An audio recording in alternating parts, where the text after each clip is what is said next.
No one would buy the obese girl abandoned without clothes at the auction until the mountain man. The crowd laughs.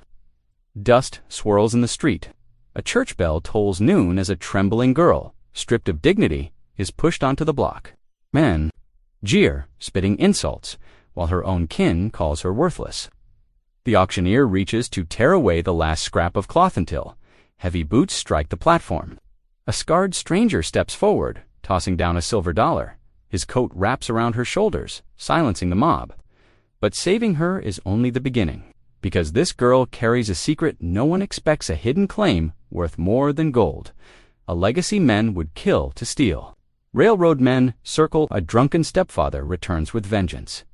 The town whispers in every pew and saloon, can a man who trusts no one protect the outcast he just rescued?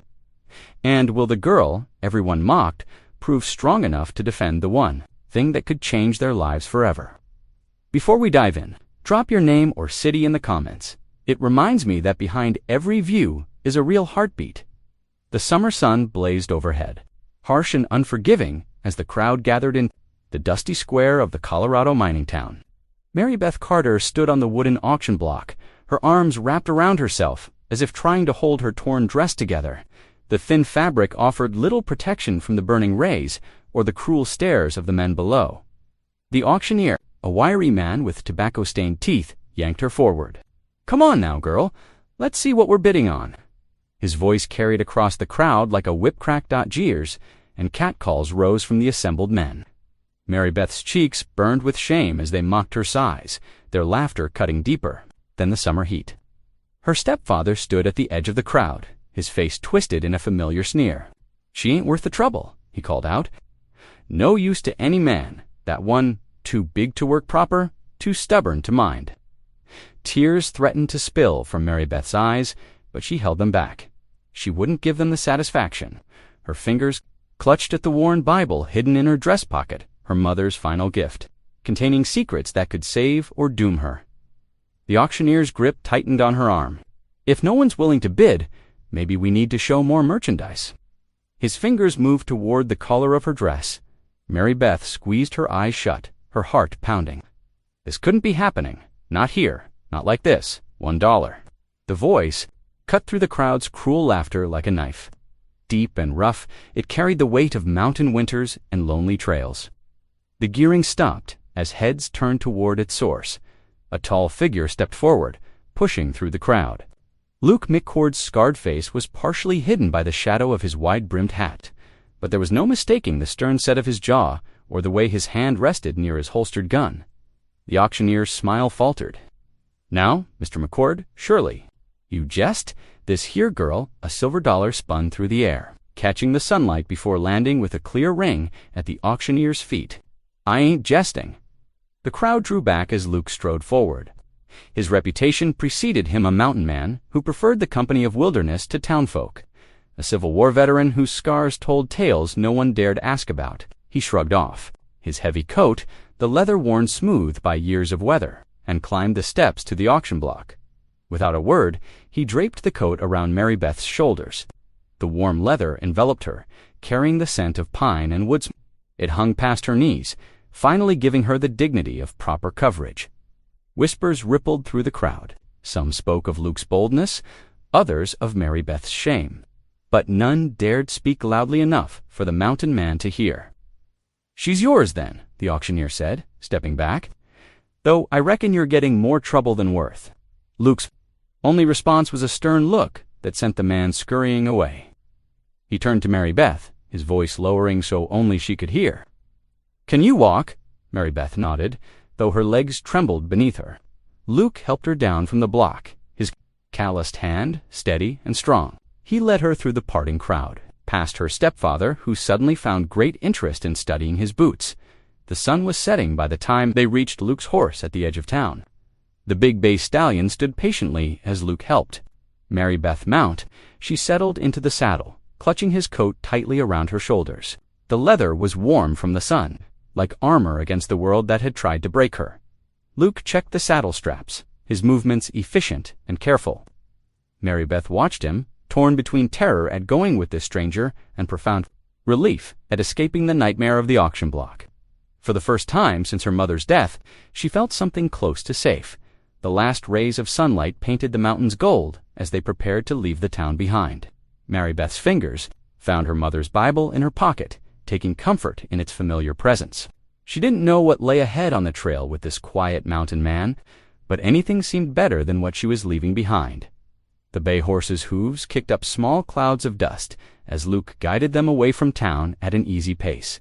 Mary Beth perched awkwardly behind him, trying to maintain her balance without pressing too close.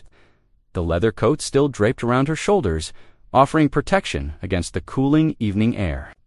"I'm sorry," Mary Beth whispered, breaking the silence that had stretched between them since leaving town. "I know I must be too heavy for your horse." Luke's response came gruff but certain. Horses carried heavier loads up steeper trails. He ain't complaining. Still, Mary Beth shifted uncomfortably, all too aware of how the saddle creaked beneath her weight. "Maybe I could walk a spell." "No?" Luke's tone left no room for argument. The single word hung in the air between them as they continued along the quiet trail. The sun was setting when they reached the edge of town, where a weathered wooden sign marked Mrs. Holbrook's boarding house. Luke dismounted and helped Mary Beth down, his movements efficient but careful. She stumbled slightly, legs stiff from the ride. Luke approached the front door, fishing coins from his pocket. Mrs. Holbrook, a thin woman with sharp features, appeared in the doorway before he could knock. Her eyes narrowed as they settled on Mary Beth. "Evening, ma'am," Luke said, holding out the coins, looking for a room for the lady. "I run a respectable establishment, Mr. McCord. I won't board someone too slothful to earn their keep." She glanced pointedly at Mary Beth's size. "Besides, my furniture ain't built for such burden." Mary Beth clutched Luke's coat tighter around herself, feeling the familiar sting of rejection. She'd seen that look before in her stepfather's eyes, in the faces of townspeople in every mirror she passed. Luke's jaw tightened. "Ma'am, I'm offering good money, not interested." The door closed with a sharp snap. They stood in silence. For a moment, the growing darkness making the rejection feel even colder. Luke ran a hand over his face, the scars catching the last light of day. "Reckon we could try the Miller place," he muttered, but his tone suggested he already knew the answer. Mary Beth shook her head, her voice barely a whisper. "No one will take me in? They never do." Luke studied her for a long moment, his expression unreadable in the gathering dusk. Finally, he sighed. "Got a cabin up in the mountains. It ain't much, and it's a fair ride," but he trailed off, leaving the offer hanging. "I don't want to be more trouble," Mary Beth said softly. "Already in it now," Luke replied, though his tone held no blame. "Best we get some food first. Long ride ahead." They made their way to the town tavern, where Luke ordered stew and bread. They ate in silence at a corner table, ignoring the whispers and stares from other patrons. Mary Beth managed only a few bites, her appetite diminished by the day's events and her awareness of the attention they drew. Night had fully settled. When they set out again, Luke lit a brass lantern that swung from his saddle horn, casting a small circle of warm light on the trail ahead. The mountain path wound higher, leaving the town's lights behind. Crickets chirped in the darkness, and somewhere in the distance, a coyote called Dot. After what felt like hours, Luke guided them off the main trail to a small clearing. "We'll rest here," he said, dismounting. "Still a few hours' ride tomorrow, but the horse needs a break." He helped Mary Beth down and quickly set about making camp, his movements suggesting years of practice. Soon, a small fire crackled, pushing back the mountain darkness. Luke spread his wool blanket near the flames. "Get some sleep," he said, gesturing to the blanket. "I'll keep watch." Mary Beth settled onto the blanket, still wrapped in his coat. The fire's warmth and the day's exhaustion began to pull at her consciousness. "Thank you, Mr. McCord," she murmured, "for everything." Luke merely nodded, settling himself against a fallen log. As Mary Beth drifted toward sleep, she saw him staring into the darkness, his expression troubled. She knew he was thinking about the talk this would cause in Scarred mountain man taking in an unwanted girl. But exhaustion soon overcame her worries, and she fell into an uneasy sleep beneath the star-filled mountain sky. Luke kept his vigil, one hand near his rifle, listening to the night sounds and thinking about the gossip that would surely spread. Through town, like wildfire, he'd spent years building a life of solitude, avoiding the judgment and stares his scars brought. Now, with $1 silver, he'd thrown that careful isolation into chaos. But watching the girl sleep, finally safe from cruel eyes and crueler words, he couldn't bring himself to regret it. The first light of dawn crept through the trees, painting the mountain sky in soft pink and gold. Mary Beth stirred beneath Luke's heavy coat, her muscles protesting every movement after sleeping on the hard ground. The campfire had burned down to glowing embers, wisps of smoke curling up into the crisp morning air. Luke was already up, moving about the camp with quiet efficiency. He'd refilled their canteen from a nearby stream and was adjusting the saddle. On his bay horse, the animal nickered softly as Luke tightened the cinch. "Best get moving," he said, noticing she was awake. "Long ride ahead." Mary Beth nodded, carefully folding the wool blanket she'd slept on. Her clothes were wrinkled and dusty, but she smoothed them as best she could. Luke handed her a piece of jerky and some hard biscuits for breakfast, which she accepted gratefully. The morning sun climbed higher as they set out, Luke leading the horse up steep mountain trails that wound through thick stands of pine and aspen. Mary Beth tried to sit straight in the saddle, but hours of riding the day before had left her sore and uncertain. Still, she pressed her lips together, determined not to voice her discomfort. The trail grew steeper as the day wore on. Mary Beth's thighs burned from gripping the saddle, and her back ached fiercely. Luke walked ahead, leading the horse around sharp switchbacks and over rocky patches. He seemed tireless, his stride never faltering despite the difficult terrain. By afternoon, the forest began to thin. The trail curved around a final bend, and suddenly the trees opened to reveal a small clearing. There, tucked against the mountainside, stood Luke's cabin. It was a sturdy structure built of thick logs with a stone chimney rising from its shake. Roof, a thin trail of smoke, drifted from the chimney, evidence of banked coals left from days before. Luke helped Mary Beth dismount, steadying her as her legs threatened to buckle. He led her to the cabin's wooden door, which creaked open at his touch. The interior was dim and cool. Dust motes danced in the shaft of sunlight that streamed through the single window.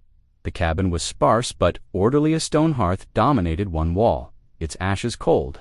Wooden shelves lined another wall holding various tools and supplies, all arranged with careful precision.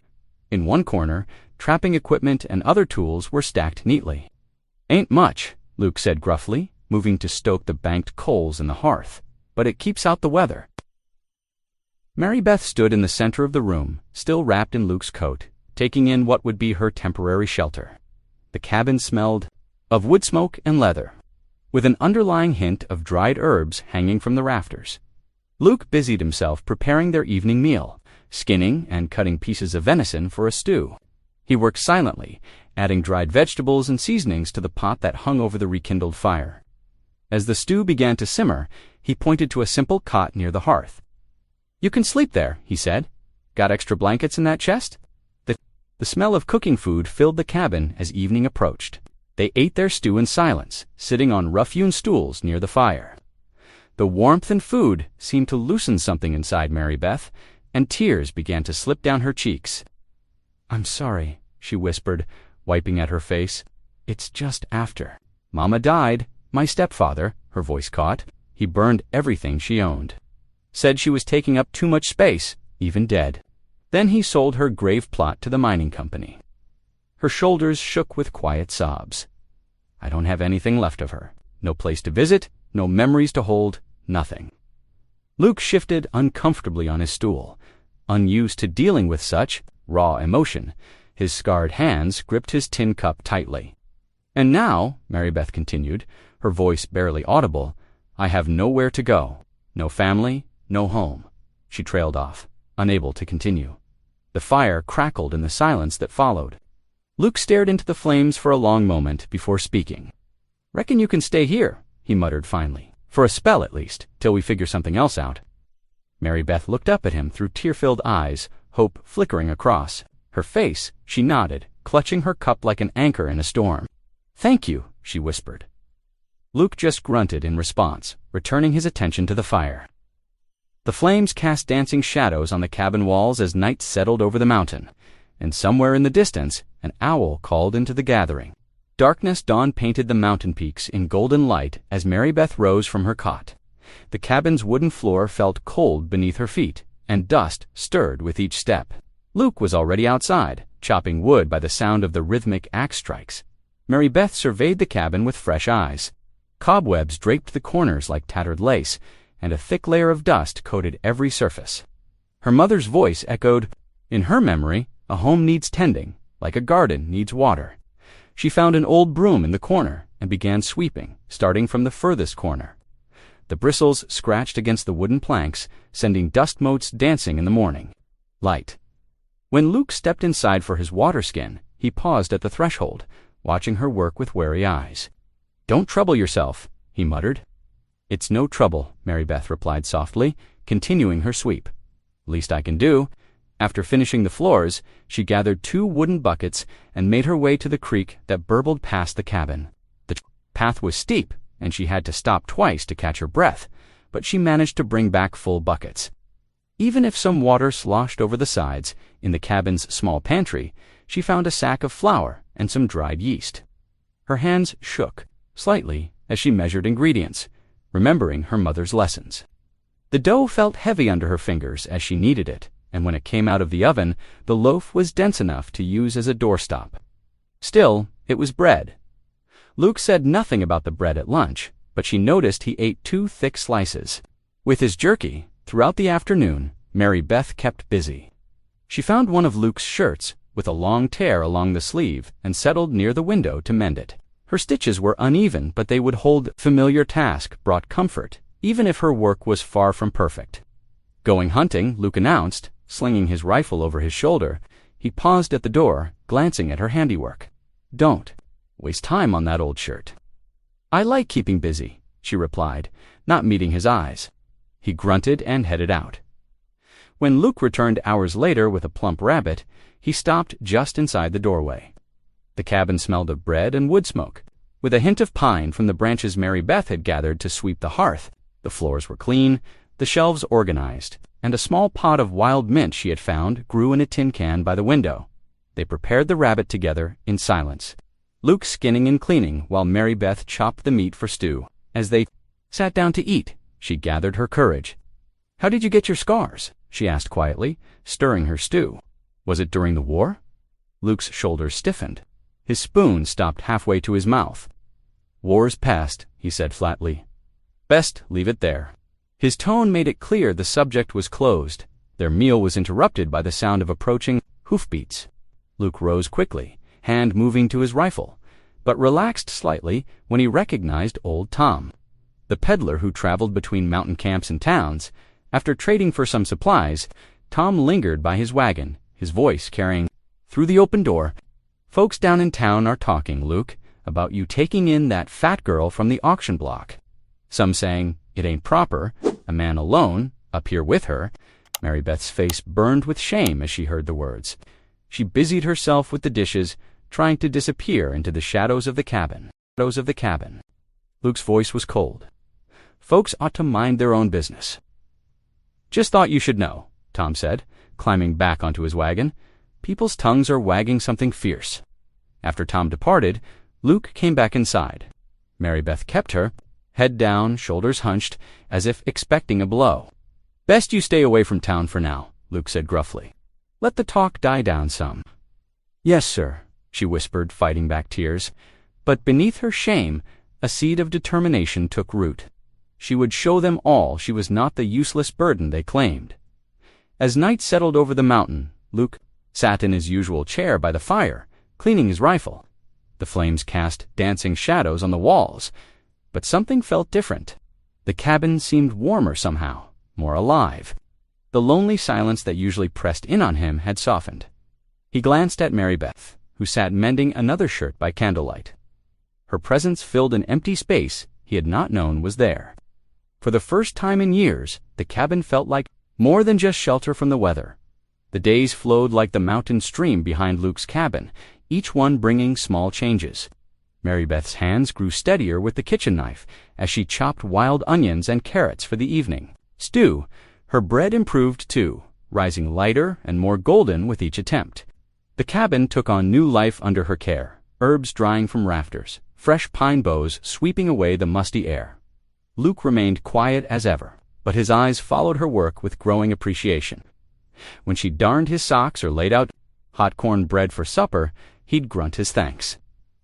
It wasn't much, but Mary Beth treasured these small acknowledgments like gold nuggets. One crisp afternoon, while gathering herbs along the stream bank, Mary Beth heard footsteps approaching. Her heart jumped, but when she turned, she saw an elderly Apache man watching her with calm dignity. His silver hair hung in 2 long braids, and his weathered face held wisdom in its lines. "I am Nantan," he said in clear English, gesturing to the plants she gathered. "Those herbs, good medicine." Mary Beth's hands trembled slightly, but she remembered her mother's teachings about kindness to neighbors. "Would you like to trade?" she asked, reaching into her basket for a fresh loaf of bread. "I baked it this morning." Nantan's eyes crinkled at the corners as he accepted the bread. He broke off a piece, tasting it thoughtfully. Good bread, strong hands made this pointed to different plants, teaching her their names in Apache. This one to Urwater cress, that one Shiel bitzos, sage. Mary Beth repeated the words carefully, making Nantan smile. He showed her how to identify healing plants she hadn't known before. Speaking with patience, as she struggled with the foreign sounds, the crack of a twig made them both turn. Luke stood at the edge of the clearing, his body tense as a drawn bowstring. His hand hovered near his gun belt as he stared at Nantan. But before Luke could speak, Nantan raised his hand in greeting. "Your woman shows respect," he said simply. "Shares bread freely, learns our words with good heart. Such kindness is rare among white folk." Luke's hand dropped away from his gun. Something shifted in his expression. Surprise, perhaps, or recognition. Of his own prejudice, "She ain't my woman," he muttered. "Just staying a spell." Even so, Nantan's voice held warmth. "She makes peace between neighbors. This is good medicine, too." Mary Beth gathered her courage. "Would you join us for supper?" she asked, glancing between the 2 men. "I've venison stew cooking, plenty for 3. Luke's jaw tightened, but he didn't object. Nantan inclined his head gracefully. "I would be honored." That evening, the cabin felt different. Nantan sat at their rough table, his presence lending dignity to the simple meal. Mary Beth served thick stew in wooden bowls with fresh bread on the side. At first, silence ruled, broken only by the clink of spoons and the pop of burning pine logs. Then Nantan spoke of the changing seasons, of elk movements in the high country, of good hunting spots Luke might try. Luke's responses came slowly at first, then with growing ease as they discussed shared knowledge of the land. "Haven't had neighbors to supper in years," Luke admitted gruffly, sopping up the last of his stew with bread. "Not since the war." "The mountain teaches solitude," Nan replied. "But it also teaches that all things are connected, like streams joining the river. No man stands apart forever."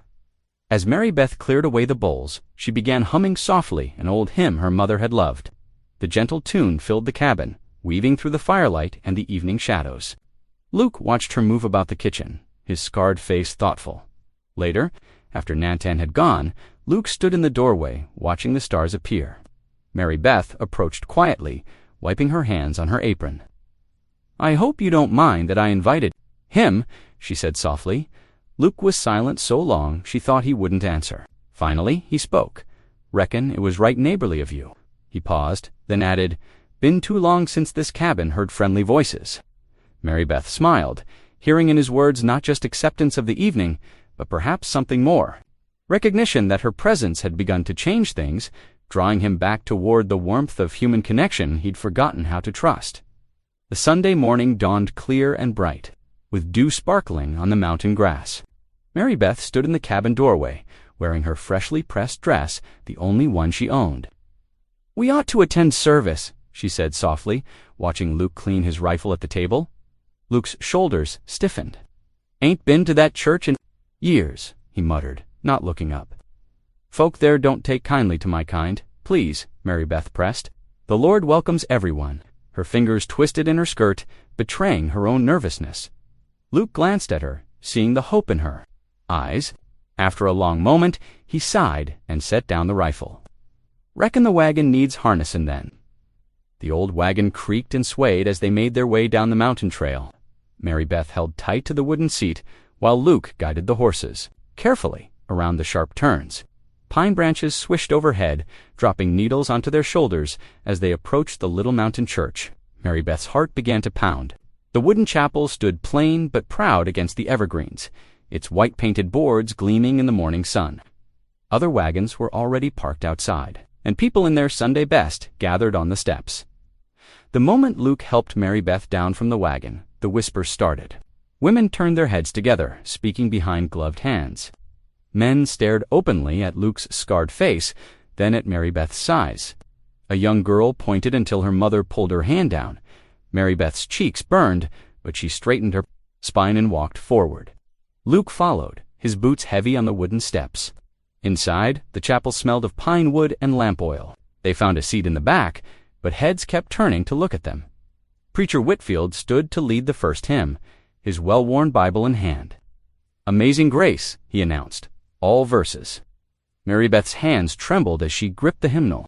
When the piano started, she took a deep breath and lifted her voice. The sound poured from her heart, deep and clear and true, rising to the rafters like a dove taking wing.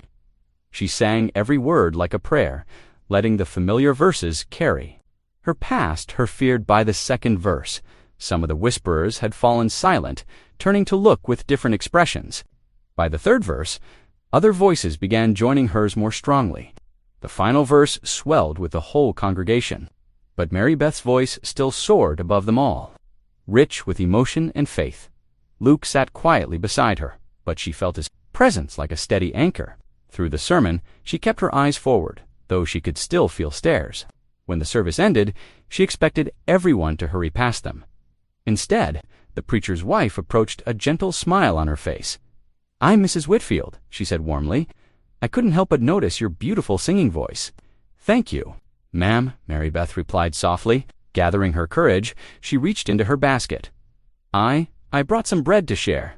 Mrs. Whitfield broke off a piece of the golden loaf and tasted it. Her eyes brightened. "Why, this is wonderful. You must tell me your secret for getting it so light." Luke stood silently watching as several other women gathered around, asking about Mary Beth's baking. His scarred face remained stern, but something proud flickered in his eyes. He saw how Mary Beth's shoulders gradually relaxed as she talked about flour and yeast with the other women. The sun was high when they finally started home. Luke handed Mary Beth the reins, surprising them both. She took them carefully, guiding the horses along the familiar trail. "I haven't felt so free in years," she admitted after a while, her voice barely above a whisper. "Back home, they wouldn't let me sing in church, said I'd draw too much attention." Luke kept his eyes on the trail ahead, but his voice was gentle. When he spoke, reckoned they were wrong about that. Like they'd been wrong about a lot of things. Back at the cabin that evening, Mary Beth moved about the kitchen, preparing their supper. She paused by the window, where a single white wildflower stood in a tin cup on the table. The sight made her smile, as though that simple bloom marked this space as somewhere she truly belonged. Luke watched her from his chair by the fire, seeing how the sunset light touched her face. The same light caught the wildflower, making it glow like a tiny star in the deepening shadows of their home. The mountain days settled into an easy rhythm. As summer deepened, each morning Mary Beth rose before dawn to tend the small garden patch. Beside the cabin, she had cleared the space of rocks and weeds, planting the seedlings Luke brought her from town. Now tender shoots of beans and carrots pushed through the dark soil, reaching for the sun.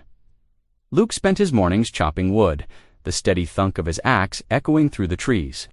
Mary Beth would pause in her work sometimes, watching the powerful swing of his arms as he split logs for their winter store.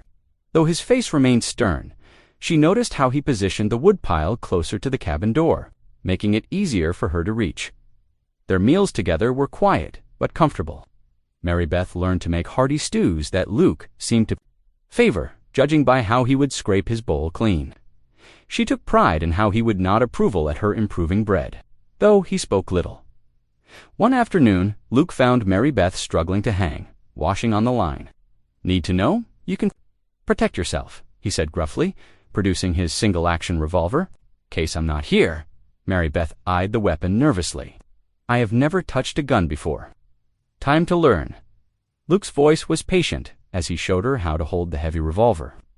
Thumb here on the hammer, finger straight till you're ready. To shoot, her hands trembled as she aimed at the log he had set up as a target. The first shot went wild, making her jump. But Luke stood steady behind her, adjusting her grip. Deep breath, he instructed. Squeeze slow, don't pull. By the end of the lesson, she had managed to hit the log twice. Though the weapon still frightened her, Mary Beth felt a small surge of pride at Luke's approving nod. In the evenings, they would sit by the fire while Mary Beth read from her mother's Bible. The leather cover was worn smooth from years of handling, its pages marked with pressed flowers and handwritten notes in her mother's delicate script. Luke would listen silently as she read, his scarred face thoughtful in the firelight. Mama taught me these verses when I was small, Mary Beth said one night, running her fingers over the familiar words. She said they would give me strength when times were hard. Luke nodded, understanding in his eyes. He had noticed how she treasured that Bible above all her few possessions, keeping it wrapped carefully in a cloth near her bed, but their peaceful routine was shattered when Luke returned from trading flour in town, his expression dark. He found Mary Beth hanging curtains she had sewn from old feed sacks. Your stepfather's back, he said without preamble. Heard him at the general store, talking with some railroad men, making trouble. Mary Beth's face went pale, the curtains slipping from her fingers. What? What kind of trouble? Nothing good. Luke's jaw tightened. Mentioned your name. Something about papers you might have? Mary Beth's hand went instinctively to her Bible, and Luke caught the movement. But she lifted her chin, though her voice shook slightly. I won't run away. Not this time. No one's making you run, Luke said firmly. This is your home now, long as you want it. That evening, the wind picked up, rattling the cabin's shutters. Mary Beth sat close to the fire, her mother's Bible clutched tightly in her lap. Every gust made her start, as though expecting heavy footsteps on the porch. Luke cleaned his rifle with methodical care, his presence steady and reassuring. Got nothing to fear? He said quietly. No one's coming up this mountain meaning harm without dealing with me first. Mary Beth nodded, drawing comfort from his words. But she saw the worry in his eyes when he thought she wasn't looking. They had built something precious here, peace, trust, perhaps even the beginnings of friendship. Now shadows from her past threatened to destroy it all. The wind continued to moan through the pine trees, and Mary Beth held her Bible closer. Inside its pages lay more than just her mother's precious words. But that was a secret she wasn't ready to share. Not even with Luke, not yet. Luke added another log to the fire, sending sparks dancing up the chimney. He settled back in his chair, his rifle close at hand, preparing for a long night of watching. The comfortable rhythm of their days felt suddenly fragile, like morning frost that could vanish with the first harsh touch of sun. Dawn broke harsh and golden over the mountain peaks. Mary Beth hummed softly as she stirred a pot of morning porridge. While Luke cleaned his rifle by the window, the peaceful scene shattered at the sound of approaching horses. Luke moved to the door, his stance alert. 3 riders approached through the morning, missed Mary Beth's stepfather astride a bay horse. Flanked by 2 well-dressed railroad men, their polished boots and crisp suits looked out of place against the rugged mountain backdrop. There she is, her stepfather bellowed, pointing through the open door. That's my property you stole, McCord. Mary Beth dropped her wooden spoon with a clatter, shrinking behind Luke's broad shoulders. Her hands trembled as she gripped the back of his shirt. Miss Carter came here of her own free will, Luke said, his voice level but hard as iron, and she ain't property. The stepfather dismounted, his face red with rage. She's my responsibility. By law, until she's properly married, you had no right to take her. You sold her at auction? Luke reminded him coldly. I paid fair and square. One of the railroad men, wearing a neat black suit and derby hat, stepped forward with an oily smile. Perhaps we can discuss this matter civilly, Mr. McCord. I'm Henry. Lowe, representing the railroad's interests. He gestured to the creek flowing past Luke's cabin. We've discovered that Mrs. Carter filed a water rights claim before her death. As her only heir, the girl holds legal title. Mary Beth's eyes widened. Her mother had never mentioned any water rights, but then she remembered the folded papers tucked inside her Bible, the ones Mama had insisted she keep safe. Sign it over, her stepfather demanded, jabbing a finger at her. You owe me that much, After all I done for you. All you did was beat her and sell her like cattle, Luke growled, his hand moving to rest on his holster. The second railroad man's fingers twitched toward his own pistol, but Luke's steady gaze made him think better of it. The morning air crackled. With tension, this ain't over, Henry Lowe said smoothly, straightening his jacket. The railroad has legitimate interests in these water rights. We'll pursue this through proper legal channels. Her stepfather spat on the ground. You'll regret crossing me, girl, and you, McCord Best, watch your back. Man who steals another's property tends to meet with accidents in these mountains. That's enough, Luke said quietly, but with steel. In his voice, get off my land, the three men mounted up. But Henry Lowe turned in his saddle for a final word. Expect papers from our lawyers within the week. The railroad doesn't take kindly to obstruction of progress, Mr. McCord.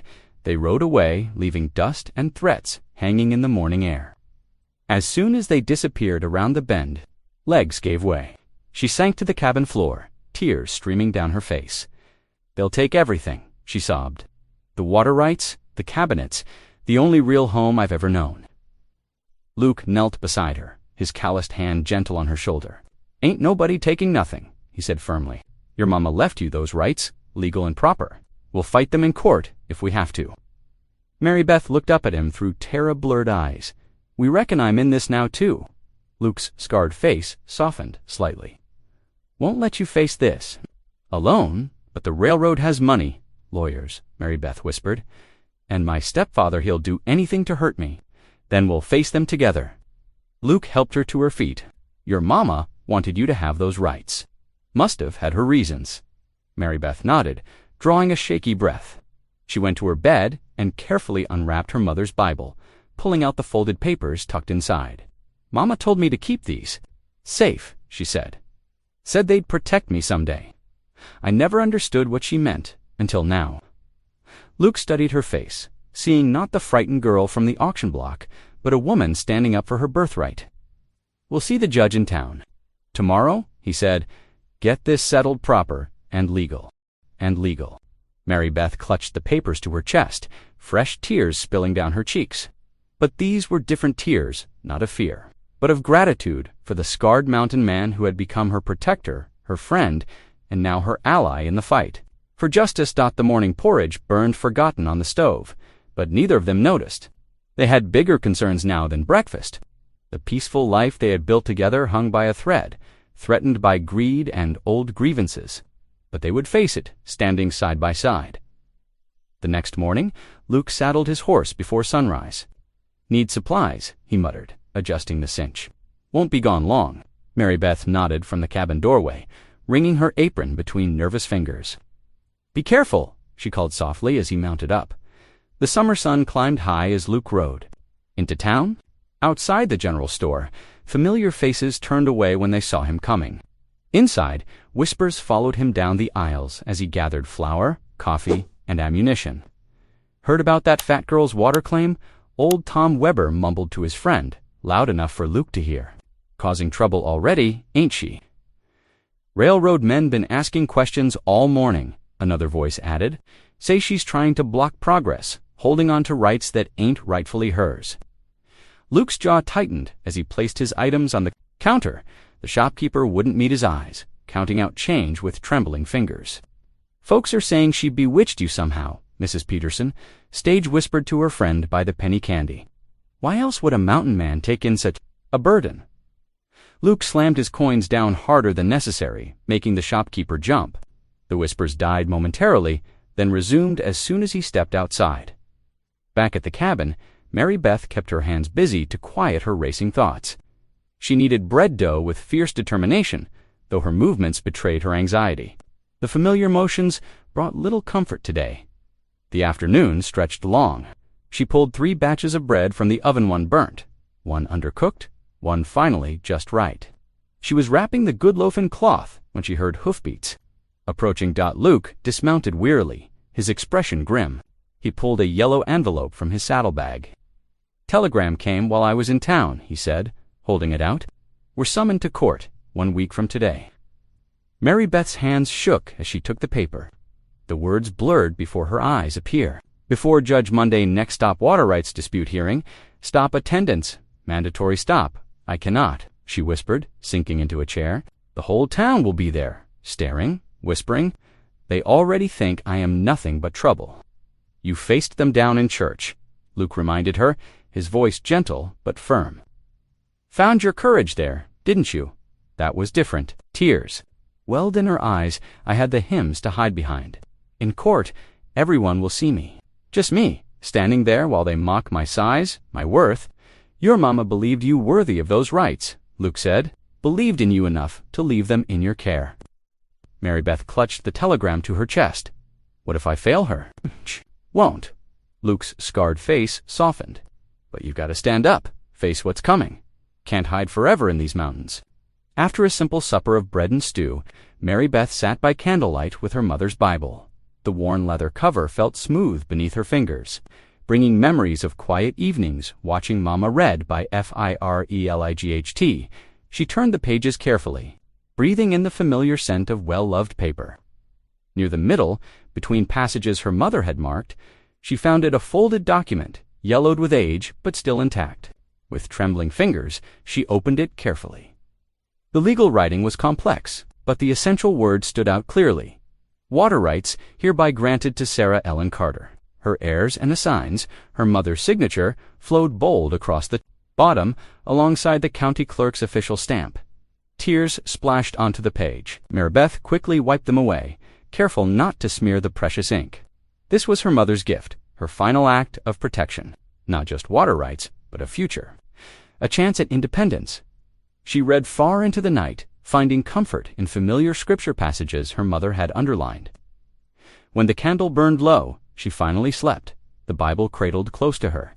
Heart, dawn's first light, found her already awake, standing at the cabin door.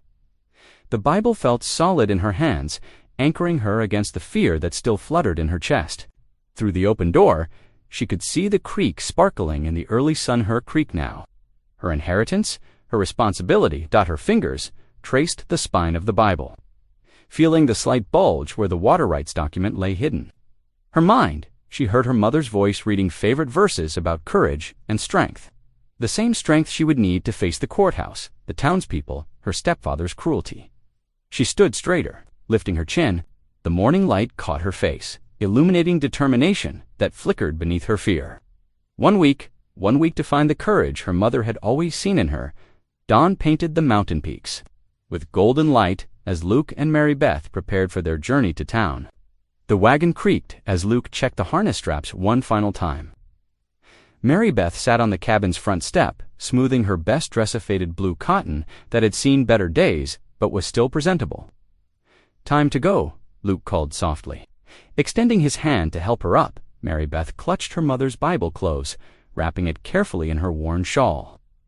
Her fingers trembled as Luke helped her onto the wagon seat. The leather was cool beneath her, still holding the morning's chill. They started down the mountain trail, the wagon wheels crunching over loose stones. With each mile, more wagons appeared on the road, kicking up dust clouds as families from outlying homesteads made their way to town. Mary Beth could feel their stares, hear their whispers carried on the breeze. Reckon the whole county's turned out, Luke muttered, keeping his eyes fixed ahead. Mary Beth pressed the Bible closer to her chest. They've come to watch me fail. Let them watch, Luke said firmly. You just speak your truth. The courthouse square was packed with wagons and horses when they arrived. Women in their Sunday best gathered in clusters, fans fluttering as they gossiped. Men stood in groups, some spitting tobacco juice into the dust, others pointing openly as Luke helped. Mary Beth down from the wagon, the courthouse steps seemed to stretch endlessly upward. Mary Beth paused at the bottom, her legs feeling weak. Luke's steady hand at her elbow gave her strength to climb inside. The courtroom was already filling with spectators.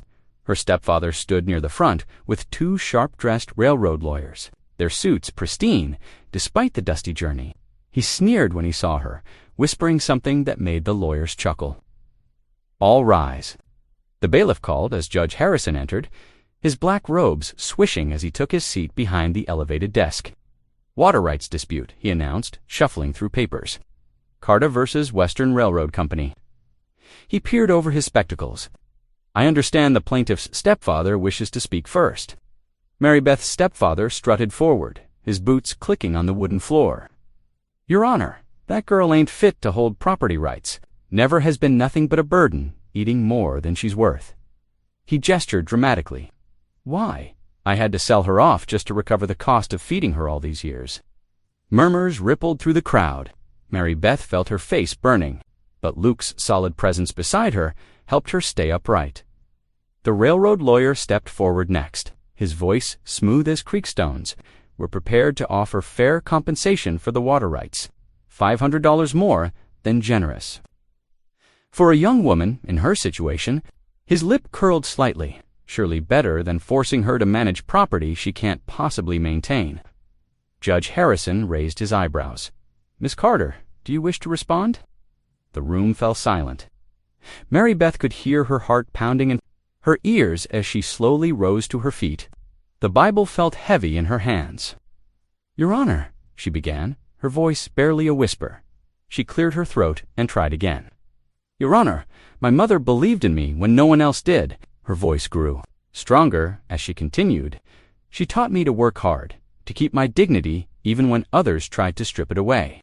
When she died, my stepfather burned everything she owned. He sold her grave plot for drinking money. Then he sold me like cattle." Shocked whispers filled the room. Judge Harrison leaned forward, listening intently. "But my mother left me more than memories. She left me hope." Mary Beth's fingers shook as she unwrapped her shawl, revealing the Bible. "These past weeks, I've learned I'm not worthless. I can cook, clean, tend gardens. I've made an honest home, earned respect from neighbors." She opened the Bible carefully, removing the folded document. "And my mother left me this her water rights claim, filed and recorded proper with the county." She tucked it in her Bible. Knowing her husband would never look there, the railroad lawyer surged forward. "Objection! This document wasn't presented." "I'll examine it," Judge Harrison interrupted, holding out his hand. Mary Beth stepped forward, placing the paper carefully. In his weathered palm, the room held its breath as he studied it, comparing it to other documents on his desk. "The filing appears legitimate," he said finally. "County clerk's stamp and signature match our records." He looked up at Mary Beth, his stern face softening slightly. "Continue, Miss Carter." Mary Beth stood straight as Judge Harrison examined her mother's water rights claim, her hands clasped tightly before her. The afternoon sun slanted through the courthouse windows, casting long shadows across the wooden floor. This claim was properly filed and recorded, Judge Harrison declared. Adjusting his spectacles, the water rights were legally transferred to Sarah Carter, with succession rights to her heir. The railroad's lead lawyer stepped forward, his polished boots clicking against the floorboards. "Your Honor, we question the defendant's capability to manage such valuable resources. The railroad's expansion is vital to this territory's future.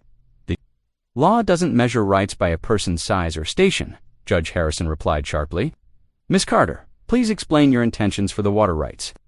Mary Beth's voice rang clear in the hushed courtroom. "I aim to be a good steward of what my mother left me, Your Honor. The creek waters are garden and livestock. I reckon the railroad can share it for fair payment, but I won't sign away our future."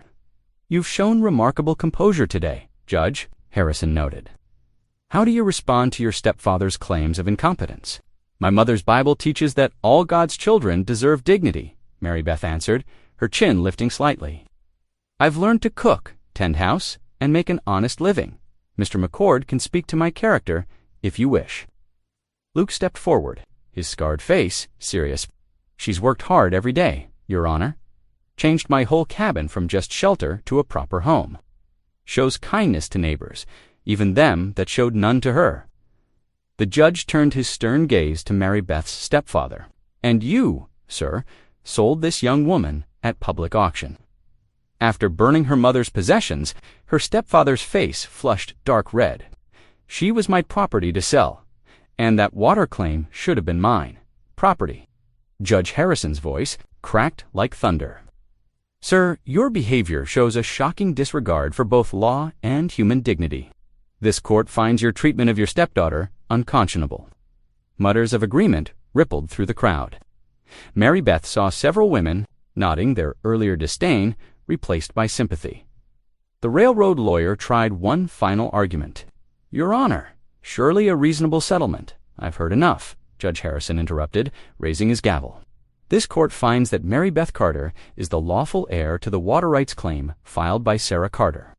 The railroad may negotiate a fair lease agreement for water access, but ownership remains with Miss Carter.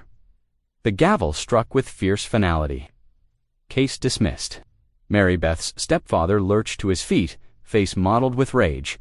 "This ain't justice," he shouted, storming toward the doors. The crowd parted quickly, and he disappeared into the afternoon light. Mary Beth's legs trembled as the tension drained from her body. Luke's strong hand caught her elbow, steadying her. "You done well," he murmured. People filed past, many nodding. Respectfully now, the preacher's wife stopped to squeeze Mary Beth's hand. "You spoke truth with grace, child," she said warmly. "Your mother would be proud." Outside, the late afternoon sun bathed the courthouse steps in golden light. Townsfolk gathered in small groups, their whispers now tinged with admiration instead of scorn. Mary Beth heard fragments of conversation, never knew she had such backbone, and spoke real proper, she did. Luke helped her into the wagon, handling her as carefully as fine china. The ride home was quiet, but peaceful. As they climbed the mountain trail, the first stars began twinkling overhead. Mary Beth held her mother's Bible close, feeling the weight of the water rights document inside, no longer a secret to protect, but a legacy secured. "Luke," she said softly as their cabin came into view, "thank you for standing by me." He kept his eyes on the trail but nodded once. "Proud of you," he said gruffly. "Showed real courage today." Mary Beth smiled, looking up at the star-filled sky. For the first time since her mother's death, she felt truly free, not just of her stepfather's cruelty, but of the shame that had weighed her down for so long. The mountain air felt clean and sweet in her lungs, full of promise. The wagon rolled to a stop before their cabin. Light from the evening star caught the tin cup with its single wildflower, still sitting in the window where she had placed it. Looking at that humble sign of home, Mary Beth knew she had won something far more precious than water rights today. She had won her dignity. Morning sunlight streamed through the cabin windows, casting warm squares on the swept wooden floor. Mary Beth hummed as she mixed bread dough, her movements confident now after weeks of practice. The familiar scent of yeast filled the air. Mingling with fresh coffee brewing on the cook stove, Luke sat at the table, whittling a new handle for his hunting knife. The usual morning quiet was broken by the unexpected sound of wagon wheels approaching. Mary Beth looked up, flour dusting her hands as a knock echoed through the cabin. "Miss Carter," called a familiar voice. "It's Sarah Whitfield, the preacher's wife." Luke opened the door to find not just Mrs. Whitfield, but 3 other women from town standing on the porch, each holding covered dishes. Their faces, once pinched with judgment, now wore warm smiles. "We brought you some welcome gifts," Mrs. Whitfield said, stepping inside, "and hoping we might sample some of that famous bread of yours if you're baking today." Mary Beth blushed, wiping her hands on her apron. "Yes, ma'am, it will be ready soon." "Please, come in and sit." The women settled around the table, exclaiming over the tidiness of the cabin. Mrs. Whitfield touched the wildflower in its tin cup. "Such a lovely touch," she said softly. "You have made this place shine, dear. Your courage in court yesterday was inspiring," added Mrs. Thompson, the miller's wife. "Standing up to those railroad men and your stepfather, both. Why, my Jenny said she aims to be brave like you now." Tears pricked Mary Beth's eyes as she served coffee in Luke's mismatched cups. Never had these women spoken to her with such kindness. Before, Luke quietly slipped outside to give them privacy, but not before she caught the proud glint in his eye. Throughout the morning, more visitors arrived. Nantan brought dried herbs and tales that made the women laugh. The blacksmith's wife requested Mary Beth's bread recipe. Even crusty old Mr. Peterson from the general store rode up, offering credit at his shop for such a fine, upstanding young lady. By afternoon, when Luke returned from checking his trap lines, the cabin fairly buzzed with activity. Women shared recipes and stories, while men discussed water rights and railroad negotiations. Mary Beth moved among them with growing confidence, her earlier shame forgotten in the warmth of acceptance. "Quite a change," Luke remarked quietly when they had a moment alone. "The town's seeing you proper now. They're seeing you different, too. Mary Beth replied. "Mrs. Whitfield said how noble you were, standing beside me in court. No one whispers about your scars anymore." Luke touched his cheek self-consciously, but nodded. "Reckon we both found something here we needed." As the sun began to set, their visitors departed, with promises to return soon. Mary Beth's breadbasket was empty, but her heart felt full to bursting. She set about preparing their supper, carefully laying out the table settings they had used that morning. The wildflower cup stood proudly at the center, somehow more precious. Now that others had admired it, Luke brought in fresh logs for the evening fire, stacking them precisely as he always did. The familiar routine felt different now, charged with new meaning. They were no longer outcasts sharing shelter, but respected members of the community. After supper, they settled into their usual places by the hearth. The fire crackled softly. Casting dancing shadows on the walls, Mary Beth pulled out her mother's Bible, running her fingers over its worn cover. "I keep thinking about Mama," she said softly. "How she always said God had a plan, even when things seemed darkest. When she died, I thought I would never feel safe again." Luke added another log to the fire, watching the flames leap higher. The glow illuminated Mary Beth's face, highlighting a piece there he had never seen before. "But I do feel safe now," she continued, her voice barely above a whisper. "Here in this cabin, with good neighbors close by, for the first time since losing her, I feel like I'm where I belong." Luke sat back in his chair, studying how the firelight danced in her eyes. Those same eyes that had been dull with shame when he first saw her on the auction block now shone with quiet joy. He didn't speak words, had never been his strong suit, but his presence beside her spoke volumes. The fire settled into steady warmth as darkness gathered outside. Through the window, stars began to twinkle above the mountain peaks. Inside the cabin, Mary Beth and Luke sat in companionable silence, savoring the peace of finally being accepted, not just by each other, but by the world beyond their door. A week passed like honey dripping from a warm comb, sweet and unhurried. The mountain air held the crispness of early autumn as Luke led Mary Beth down to the creek. His fishing pole balanced across broad shoulders. Sunlight dappled the water through swaying branches, while he showed her how to tie the delicate knots in fishing line. "Like this?" Mary Beth asked, her tongue caught between her teeth in concentration as she mimicked his movements. The line tangled, and she laughed at her clumsiness. "I reckon I need more practice." "You're doing fine," Luke said, his gruff voice gentler than it used to be. He guided her hands, showing her again how to thread the line. "There, now watch how the bait moves in the current." They sat together on sun-warmed rocks, poles extended over the rushing water. Mary Beth's face glowed with triumph when she caught her first trout, the silver fish dancing on her line. Luke showed her how to clean it properly, his weathered hands, steady and sure. That evening, Mary Beth seasoned their catch with herbs. Nantan had taught her about fragrant wild sage and tender sprigs of mountain thyme, the cabin filled with savory aromas as she stirred the stew pot. Luke sampled a spoonful and raised his eyebrows in approval. "Tastes like something special," he said, surprised by the deep flavors. Mary Beth smiled, pleased. "Nantan says every plant has its purpose.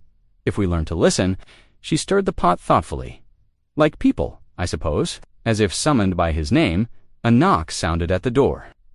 Nantan stood on the porch, his lined face creased in a gentle smile.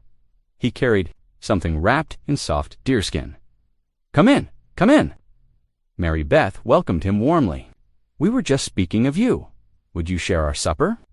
The old Apache settled at their table, accepting a bowl of stew with dignified grace. After the meal, he unwrapped the deerskin package, revealing a small wooden figure carved with delicate care. It showed a woman standing tall, her arms raised toward the sky. "For you," he said, placing it in Mary Beth's hands. "You have brought balance back to the mountain. Where there was discord, now there is harmony." Tears welled in Mary Beth's eyes as she cradled the carving. "Thank you," she whispered. "I never thought I could bring harmony to anything." Luke watched her from his chair by the fire, something warm and unfamiliar stirring in his chest. When Sunday arrived, they hitched the wagon for church, as had become their custom. The little mountain chapel bustled with activity, but now the bustling included them. No whispers followed their entrance, no sidelong glances of judgment. Instead, children crowded around Mary Beth, asking if she had brought her special bread. For after service, fresh baked this morning, she assured them, lifting the cloth from her basket to show the golden loaves beneath. During the service, her voice rose clear and strong with the hymns. Luke found himself watching her more than following along in the worn hymnal. Something had changed in her brightness, a certainty that hadn't been there before. After the final prayer, Preacher Whitfield approached Luke while Mary Beth distributed bread to eager hands. "Brother McCord," the preacher said warmly, "I want to thank you for standing firm in justice when it mattered most. Your example has taught this community more than any sermon could." Luke shifted uncomfortably at the praise, but nodded his acceptance. Just did what needed doing. The ride home was peaceful, filled with comfortable silence. Autumn colors painted the mountainside in rich golds and reds. Their wagon wheels traced familiar ruts in the trail, while thoughts too deep for words filled the space between them. Luke found himself stealing glances at Mary Beth, noting how the sunlight caught her hair, how her hands moved surely on the reins. She was no longer the frightened girl he had rescued from the auction block. This woman beside him carried herself with quiet dignity, her heart as generous as the land itself. That evening, as shadows lengthened across the cabin floor, Mary Beth knelt by her bed for prayers, as she always did. But tonight, she prayed aloud, her voice soft but clear in the stillness. "Thank you, Lord, for restoration of dignity," she said. "For neighbors becoming friends, for a home where there was wilderness, for healing what was broken in me." She paused, her voice catching slightly. "And thank you for sending someone to lift me up when I had fallen so low." Luke sat in his chair, barely breathing, moved beyond words by her simple faith. The firelight played across her bowed head, and he felt something shift inside his scarred heart, like ice breaking up in spring, letting life flow again. He didn't have words yet for these stirring feelings, but they warmed him deeper than any fire could reach. The flames crackled softly. As Mary Beth finished her prayers, she rose and began preparing for bed, humming an evening hymn. Luke added another log to the fire, watching sparks rise up the chimney like stars, seeking their place in the night sky. Autumn painted the mountains in sweeping strokes of gold and crimson. The late afternoon sun cast long shadows across Luke's cabin as he worked steadily at the chopping block, each swing of his axe echoing through the crisp mountain air. Through the window, he could see Mary Beth at the table, her strong hands working bread dough with practiced skill. Inside the cabin glowed with warmth and life so different from the cold shelter it had been before. The hearth crackled with fresh split wood as they sat down to their evening meal. Luke cleared his throat, his scarred hands fidgeting with his cup. "Mary Beth," he said softly, "I've been thinking." He looked up, meeting her questioning gaze. "I don't want you here just as someone I'm watching over. I want you as my partner, my wife." Tears welled in Mary Beth's eyes.